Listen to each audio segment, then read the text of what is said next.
कशी असेल महाराष्ट्राच्या विकासाची वाटचाल, राजकारणाच्या पलीकडे जाऊन उत्तर शोधण्याचा प्रयत्न करण्यात येणार आहे। अर्थात विजन 2030 आज दिवसभर मुंबईत असणार आहे।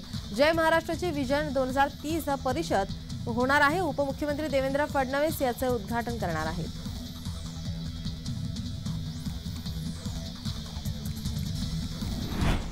गोंदिया जिल्ह्यातील नवेगाव नागझिरा व्याकरण प्रकल्प हा प्रसिद्ध आहे।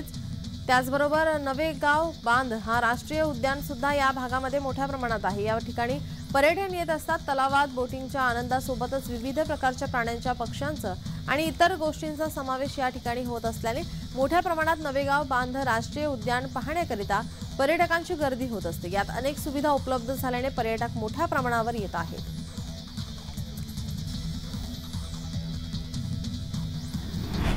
कांदा निर्यात बंदी 31 मार्च पर्यंत कायम राहणार आहे। त्यामुळे कांद्याच्या दरात मोठी घसरण झाल्याचं कांदा उत्पादक शेतकऱ्यांचं म्हणणं आहे।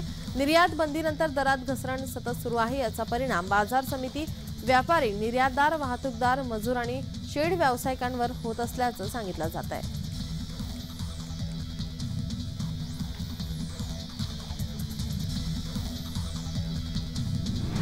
मुंबईतून थंडी गायब झाल्याची जाणीव झाली असली तरी फेब्रुवारीच्या पहिल्या आठवड्यात तापमानाचा पारा खाली उतरण्याची शक्यता आहे। मुंबईचे किमान तापमान 15 ते 16 अंश दरम्यान पोहोचू शकेल। राज्यातही किमान तापमानाचा पारा खाली उतरू शकतो।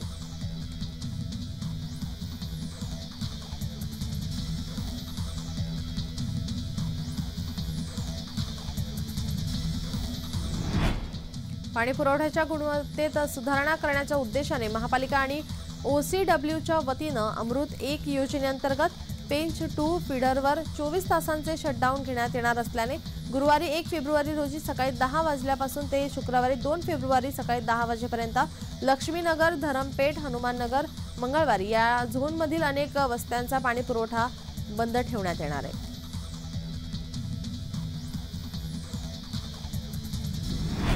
फास्टॅग वापरण्यासाठी आता महत्त्वाची बातमी। फास्टॅग वापरायचं असेल तर तुम्हाला 31 जानेवारी आधी एक महत्त्वाचं काम पूर्ण करावं लागणार आहे, नाहीतर तुमचा फास्टॅग बंद होईल। फास्टॅग वापरायचं असेल तर 31 जानेवारी आधी KYC करून घ्या, नाहीतर फास्टॅग वापरता येणार नाही। फास्टॅग KYC अपडेट करण्यासाठी 31 जानेवारी ही शेवटची तारीख आहे।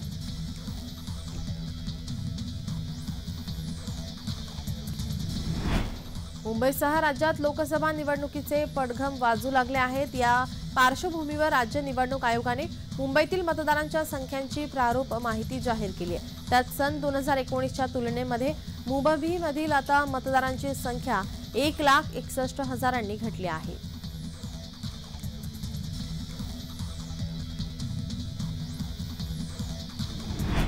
साडेतीन शक्तीपीठांपैकी एक असलेल्या अंबाबाई मंदिरात आज किरणोत्सव झाला।